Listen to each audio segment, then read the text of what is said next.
اول حاله نشوفها مع بعض هنا فاول لصالح لاعبي الزمالك. هنشوف مع بعض هنا هتلاقي فيه التحام بالقدم، وطبعا هنا الالتحام موجود والفاول سليم. نروح للحاله اللي بعديها، هنا فاول على لاعب الزمالك. نشوف مع بعض كده هتلاقي برضو فيه التحام بالقدم، وطبعا هنا الالتحام موجود والفاول سليم. نروح للحاله اللي بعديها، هنا كان لاعب الزمالك بيطلب بضربه جزاء. نشوف مع بعض هل في التحام ولا لا. بص انا جايب لك اقرب زاويه توضح لك في التحام ولا لا.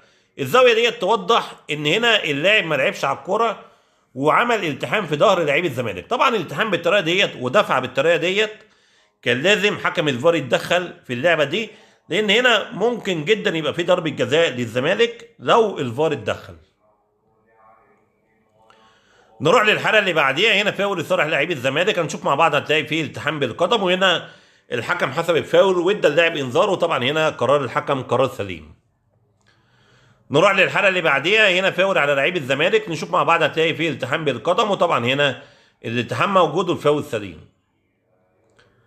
نروح للحاله اللي بعديها، هنا كان لاعب الزمالك بيطلب بضربه جزاء. نشوف مع بعض كده هتلاقي مفيش اي التحام مع اللاعب زي ما احنا شايفين مع بعض، وهنا كان ممكن الحكم يدي لعيب الزمالك انذار بداية التمثيل، لكن هنا الحكم ما حسبش حاجه وما اداش اللاعب انذار.